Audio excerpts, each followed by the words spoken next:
오늘 우리 함께 읽을 기록된 하나님 말씀, 신약의 말씀 베드로전서 제3장 18절에서 22절까지의 말씀입니다.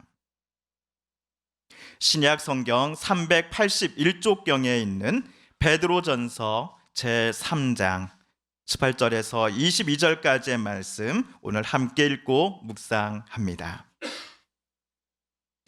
그리스도께서도 단번에 죄를 위하여 죽으사 의인으로서 불의한 자를 대신하셨으니 이는 우리를 하나님 앞으로 인도하려 하심이라. 육체로는 죽임을 당하시고 영으로는 살리심을 받으셨으니 그가 또한 영으로 가서 옥에 있는 영들에게 선포하시니라. 그들은 전에 노아의 날 방주를 준비할 동안 하나님이 오래 참고 기다리실 때에 복종하지 아니하던 자들이라. 방주에서 물로 말미암아 구원을 얻은 자가 몇 명뿐이니 겨우 8명이라. 물은 예수 그리스도께서 부활하심으로 말미암아 이제 너희를 구원하는 표니 곧 세례라. 이는 육체의 더러운 것을 제하여 버림이 아니요 하나님을 향한 선한 양심의 간구니라. 그는 하늘에 오르사 하나님 우편에 계시니 천사들과 권세들과 능력들이 그에게 복종하느니라. 아멘.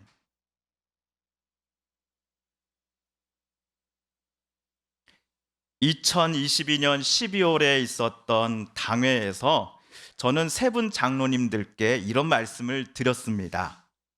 2023년도에 우리 서북교회 목회 목표는 성경 일독입니다.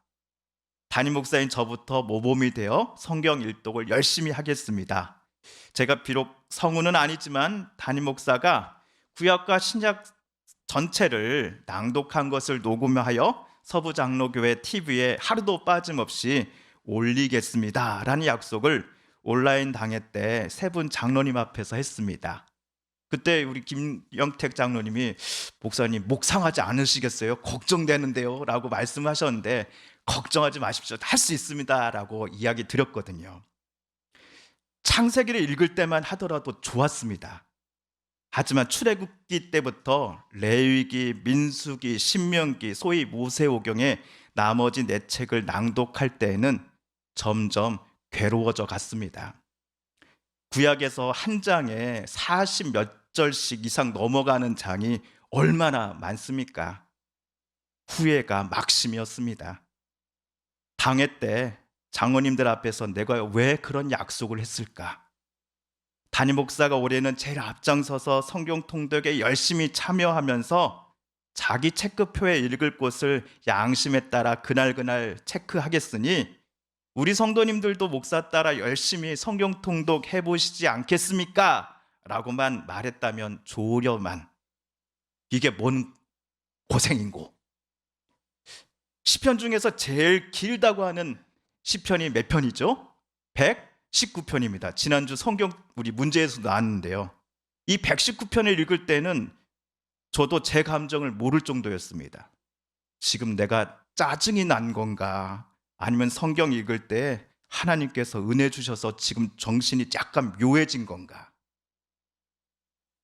2022년도 연말에 어느 업체가 자기네 홈페이지에 올린 다음 광고 문구를 보았을 때 저도 마음이 뒤숭숭해졌던 게 사실입니다. 무슨 문구였는가 하면 2023년도에는 담임 목사님이 낭독하신 음성 파일을 전 교인이 들으면서 성경을 일독하는 캠페인을 해보시지 않으시겠습니까? 저희 업체가 도와드리겠습니다. 담임 목사님께서 신구약 성경 66권을 모두 다 읽어야 하느냐? 절대로 아닙니다. 저희가 드리는 몇몇 문장들을 목사님께서 읽으신 것을 녹음해서 우리에게 파일을 보내주십시오. 그러면 저희 회사가 가진 AI 기술을 통해 담임 목사님의 목소리로 신구약 성경 전체를 낭독하는 파일을 만들어 드리겠습니다. 관심 있으신 교회는 아래 전화로 연락 주십시오. 그런데 제작비를 보고서 너무 놀라서 저는 그 광고창을 닫아버렸습니다. 도대체 얼마였길래 제가 놀라서 창을 닫아버렸을까요? 앞자리가 9입니다. 9,000원? 9만 원? 90만 원? 아닙니다. 900만 원이었습니다. 그래서 제가 안 좋은 목소리지만 1년 동안 열심히 제가 직접 성경 읽은 것을 녹음해서 360일 동안 서부 장로교회 TV에 올렸던 것입니다. 요한계시록 22장 녹음을 모두 마친 후 제 스스로 조금은 대견하다는 생각이 들어서 잘했어 하는 생각을 했습니다. 무엇보다도 900만 원을 AI에게 줄 뻔했다가 그냥 내가 생 목소리로 낭독했으니 결과적으로 900만 원 아껴서 벌은 거야 라는 생각 때문에 제 자신이 너무나 자랑스러웠습니다. 2016년도 3월 15일 바둑 프로 이세돌 구단과 알파고의 바둑 대국이 있었습니다. 바둑계는 사람 이세돌 구단의 승리를 점쳤습니다. 그러나 결과는 모두의 예상을 깨고 4승 1패로 알파고의 승리로 끝이 났습니다. 알파고의 승리에 많은 이들이 큰 충격을 받았습니다만 인공지능이 얼마나 더 진화해 나갈 것인지에 대해서는 심각하게 눈여겨보지 않았습니다. 그런데 아까 제가 말씀드린 것처럼 AI는 2020년만 하더라도 샘플 문장을 낭독한 것을 가지고서 마치 그 사람이 신구약 성경 전체를 66권 전체를 한 절도 빠짐없이 낭독한 것과 같은 파일을 만들어내는 기술을 소유하게 되었습니다. 그리고 어제 뉴스를 보니 소설책의 일부분을 AI에게 타자를 쳐서 보여주면 그것을 토대로 AI는 영화를, 동영상을 만들어준다고 합니다. 예를 들어 제가 시대는 1920년대 초반이야. 배경은 조선시대 한양의 경복궁 앞이야. 궁 앞을 주인공이 가방을 들고 걸어가고 있어. 그 주인공은 남자이고 30대이며 막 미국에서 유학을 마치고 돌아온 사람이야. 이 내용을 토대로 동영상을, 영화를 만들어줘 라고 명령을 칩니다. 그러면 AI가 제가 알려준 정보를 토대로 영화를 진짜 만들어줍니다. 뉴스에서 AI가 만들어준 영화를 살펴보니까 화질도 깨끗합니다. 실제 배우를 데려다가 경복궁 앞에서 찍은 것 같다라는 탄성을 자아낼 정도입니다. 그러나 AI 기술이 잘못된 목적을 위해 사용된다면 정말 끔찍한 일이 일어나지 않겠습니까? 예를 들어 제가 말하지 않은 내용인데도 누군가가 AI가 만들어낸 내 목소리의 음성 파일을 들고 와서 나를 거짓 고발할 수 있습니다. 내가 어떤 현장에 있지 않았음에도 AI가 만들어낸 영상 때문에 내가 오히려 거짓말을 하는 사람이 되어버릴 수도 있습니다. 제가 한글로 쓴 설교 원고를 읽는 장면을 비디오로 녹화한 것을 AI를 통해 몇 분 안에 제가 영어로, 스페인어로, 일어로, 중국어로 각각 설교하는 영상을 만들 수도 있습니다. 지금이라도 AI 중 하나인 챗GPT에게 오늘 본문인 베드로전서 3장을 가지고 10분 내외에 설교 한 편을 써줘라는 명령을 내리면 그것은 1초의 주저함도 없이 바로 멋진 설교문을 제 앞에 보여줍니다. 솔직히 AI가 현직에 있는 목사님들보다, 물론 저를 포함해서요, 멋지고 짜임새 있는 설교문을 써줄 가능성이 훨씬 더 높습니다. 게다가 신학적으로도 절대로 문제시 되지 않을 설교문이 작성되어 나올 것입니다. 그러다 보니 AI에 조금 익숙한 목사님, 전도사님들 중에는 설교문들을 하나 둘 AI에게 의탁하고 싶은 유혹이 분명 찾아올 것입니다. 과거에 다른 목사님의 설교문을 표절하여 마치 자기가 쓴 것처럼 말하는 목사들이 윤리적으로 큰 문제였다고 한다면 이제는 AI로 인해 생겨나는 윤리적 문제를 교계는 반드시 다뤄야 할 때가 왔습니다. 교인들은 좋은 설교를 한다고 소문이 난 교회를 일부러라도 찾아갑니다. 장신대에서 설교학을 가르치시는 김은영 교수님, 이 김은영 교수님은 좋은 설교가 무엇입니까? 라는 질문에 이렇게 답을 했습니다. 설교자의 삶이 그동안 그가 설교한 바대로 살고 있다 한다면 그분이 오늘 강단에서 외치는 설교문의 한자 한자 한 문장 한 문장은 성도들에게 도전이 되고 은혜가 되며 울림을 줄 것입니다. 라고 말이죠.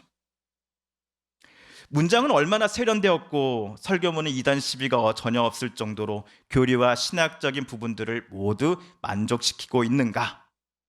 설교자가 얼마나 말솜씨가 좋은가, 유머 감각이 뛰어난가와 같은 외적인 항목들의 높은 점수를 받은 설교가 꼭 좋은 설교만은 아니었다라는 것입니다. 설교학을 오랫동안 가르치셨던 그 교수님에 따르면 그 목사의 설교가 좋은 설교인가? 를 결정하는 것은 결국 설교자가 정말 그렇게 살고자 애써 왔는가에 따라 판단되어야 한다는 것이었습니다. 설 명절 때 차를 타고 저희 가족이 이동할 때였습니다. 저희 둘째가 이제 질풍노도의 시기에 올라오는 중1, 이 친구가 어떤 사람이 자기의 진짜 성질을 숨기면서 겉으로만 교양 있는 척, 남을 배려하는 척 하는 모습을 엄마, 아빠 어떻게 생각해요? 라고 물었습니다. 혹시 요 녀석이 목사인 아빠 들으라고 한 말인가? 하는 생각이 순간 들었습니다. 며칠 전에 한번 싸웠거든요. 아무튼 우리는 그런 사람들을 위선자라고 부릅니다.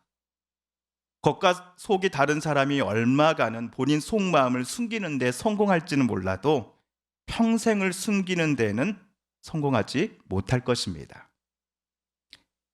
AI는 우리 사회에는 물론이고 심지어 교회에서도 끼치는 영향력을 점점 키우고 있기에 내 목소리는 물론이요, 설교문, 심지어 내가 찍지도 않은 설교 영상을 AI를 통해 충분히 만들 수 있습니다. 이 말은 진짜 내가 아니라 AI가 만들어준 가짜 나를 남들에게 마치 진짜 나인 것처럼 보여줄 수 있다는 것을 의미합니다. 이런 위선적인 목사의 모습을 그와 함께 신앙생활하는 성도들이 영향을 받을 수밖에 없을 것입니다. 그리고 성도님들이 위선의 목사를 향해 손가락질하다가 자칫 그 목사의 위선을 닮아갈 수도 있습니다. 이러한 때에 오늘 성경에서 목사나 성도님들 모두가 선한 양심을 가져야 한다라고 말한 사도 베드로의 외침에 우리는 귀를 기울여야 할 것입니다. 오늘 말씀 베드로전서 3장 15, 16절 말씀을 세 번역으로 다시 한번 읽어보겠습니다. 시작. 다만 여러분의 마음속에 그리스도를 주님으로 모시고 거룩하게 대하십시오. 여러분이 가진 희망을 설명하여 주기를 바라는 사람에게는 언제나 답변할 수 있게 준비를 해 두십시오. 그러나 온유함과 두려운 마음으로 답변하십시오. 선한 양심을 그리하면 그리스도 안에서 행하는 여러분의 선한 행실을 욕하는 사람들이 헐뜯는 그 일로 부끄러움을 당하게 될 것입니다. 그리고 21절도 읽어볼까요? 그물은 지금 여러분을 구원하는 세례를 미리 보여준 것입니다. 세례는 육체의 더러움을 씻어내는 것이 아니라 예수 그리스도의 부활을 힘입어 선한 양심이 하나님께 응답하는 것입니다. 아멘. 사도 베드로는 16절과 21절 두 곳 모두에서 선한 양심을 언급했습니다. 선한 양심이란 착한 마음의 이상의 의미를 갖고 있습니다. 성도들이 가져야 할 선한 양심이란 성도들 스스로의 힘과 노력으로 얻어지는 결과물이 절대로 아닙니다. 왜냐하면 베드로는 18절에서 그리스도이신 예수께서 육체로는 죽임을 당하시고 영으로는 살리심을 받으셨기 때문이다 라고 말하고 있습니다. 그리스도이신 예수님은 아무 죄가 없으심에도 불의한 자들을 대신하여 죄를 용서해 주시기 위하여 죽으셨습니다. 히브리서 9장 14절을 제가 한번 읽어보겠습니다. 하물며 영원하신 성령으로 말미암아 흠없는 자기를 하나님께 드린 그리스도의 피가 어찌 너희 양심을 죽은 행실에서 깨끗하게 하고 살아계신 하나님을 섬기게 하지 못하겠느냐. 그리스도이신 예수님께서 아무 죄 없으시면서도 우리의 죄값을 위해 대신 십자가에 달려 돌아가신 이유는 우리들 모두를 하나님 앞으로 인도하시기 위해서였습니다. 그러니 우리가 선한 양심을 스스로의 노력으로는 절대로 가질 수 없다라고 하는 교리는 옳은 말입니다. 십자가에 흘리신 예수의 피만이 저와 여러분을 정결케 할 수 있기 때문입니다. 십자가에 달려 죽으셔야 할 만큼 우리를 사랑하시던 그 예수님 때문에 우리는 다시금 온 세상 모든 만물을 만드시고 우리 사람들을 만드신 창조주 하나님 앞에 담대히 나아갈 수 있게 된 것입니다. 그러므로 21절에서 사도 베드로가 언급한 물 세례는 그것을 받은 성도들 모두가 과거의 악한 마음과 행실에 나는 앞으로 머물지 않겠습니다. 이 모든 것들을 버리고 나는 예수님만을 닮아가며 하나님만 바라보겠습니다. 성령의 인도하심에 따르며 살겠습니다. 라는 자기 속사람 다짐을 겉으로 또 많은 이들에게 표현하고자 하는 거룩한 예식인 것입니다.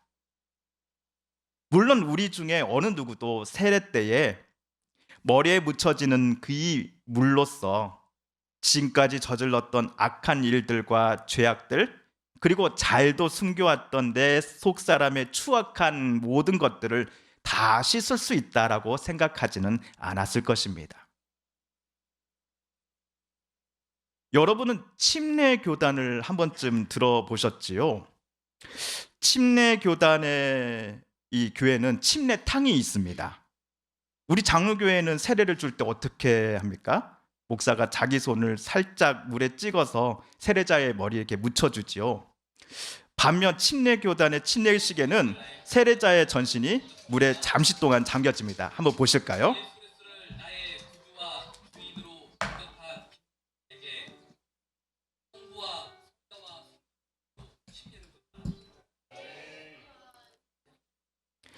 여러분, 좀 침례를 받는 분들이 물에 잠겨질 때에 한번 세례를 받는 분의 두 손을 주목해서 한번 봐 주십시오.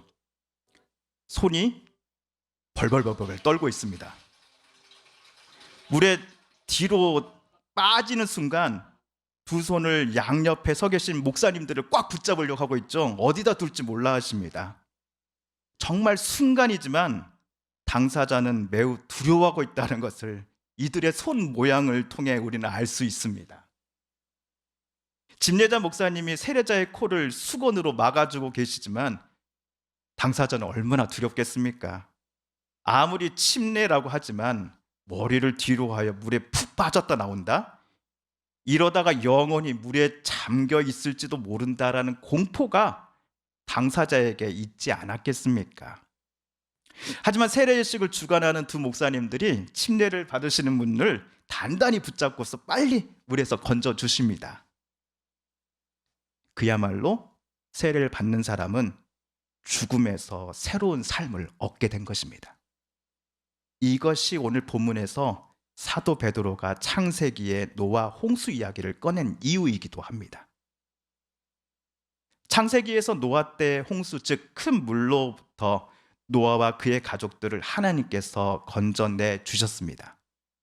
하나님께 순종한 이들 8명을 물에 삼키는 죽음으로부터 건져내셔서 생명을 보장하는 방주에 그들은 하나님께서 태우셨습니다. 마찬가지로 죽을 수밖에 없었던 우리들을 하나님의 아들이시요 그리스도이신 예수님께서 대신 죽으심으로 말미암아 우리도 새로운 생명을 얻게 된 것입니다. 하나님 아버지께서 십자가에 달려 죽으신 예수님을 다시 살리셨습니다. 예수님 때문에 저와 여러분에게도 마찬가지로 하나님 아버지께서 새로운 생명을 허락해 주셨습니다. 이것이 교회가 세례를 행하는 이유요, 세례를 받는 진짜 이유가 아니겠습니까? 잠시지만 침례식에서 물에 잠길 때 우리는 죽음의 공포를 느낄 수밖에 없었을 것입니다. 그러나 물에 잠겼다가 꺼내졌을 때 우리는 비로소 살았다라는 생각을 하게 됩니다. 그러니 베드로도 21절에서 물세례 예식이 육체의 더러운 것을 제하여 버림을 위해서가 아니라 하나님을 향한 선한 양심의 간구의 표현이요 수단이다라고 썼던 것입니다. 예수께서 죽음으로부터 저와 여러분을 꺼내 주셨습니다. 예수님은 자기가 십자가에 죽으심으로써 우리가 하나님과 다시 함께 교제하며 살아가는 새로운 생명을 저와 여러분에게 허락해 주셨습니다. 이 교훈을 우리는 물세례 예식을 통해 깨달을 수 있어야 합니다. 어떤 분들은 앞으로 제게 이런 문의를 하실지도 모르겠습니다. 목사님, 우리도 전에 세례를 받기는 했는데 이 영상을 보니 침례교회 성도님들처럼 세례를 다시 한번 침례탕에 들어가 받을까요? 우리 장로교 교단 헌법에 따르면 과거에 세례를 받으신 분은 또다시 물세례를 받으실 수 없습니다. 하지만 예전에 세례를 받은 우리들이지만 우리가 세례를 통해 예수님으로 말미암아 새롭게 태어난 사람들이다라는 사실만은 저와 여러분이 늘 기억해야 할 것입니다. 예수님 때문에 죽음에서 생명의 자리로 건짐을 받은 저와 여러분이니 우리들은 예수님을 그리스도요 주로 삼아 예수님을 닮아가야 하지 않겠습니까? 이런 모습을 어떤 분은 성화라고 부릅니다. 또는 거룩한 삶을 살아가는 것이다 라고 말하기도 합니다. 오늘 베드로는 16절에서 선한 양심을 갖고 살아가는 것이다 라고 표현합니다. 선을 행함으로 고난받는 것이 하나님의 뜻일진데 악을 행하다가 고난받는 것보다 훨씬 더 낫다라고 사도는 말하였습니다. AI로 얼마든지 가짜 나를 만들 수 있는 시대요, 내가 아닌 말을 내가 말했던 것처럼 영상으로 제작할 수 있는 시대 속에서 하나님과 우리의 가족, 이웃들 앞에서 저와 여러분은 더 이상 위선자가 아니라 선한 양심을 품고서 선을 행함으로써 살아가야 할 것입니다. 왜냐하면 우리는 예수님 때문에 더 이상 죽음의 자리에 머물지 않고 건짐을 받아 새로운 생명의 삶을 시작하게 된 구원의 감격을 누리는 사람들이기 때문입니다. 우리 함께 기도하겠습니다.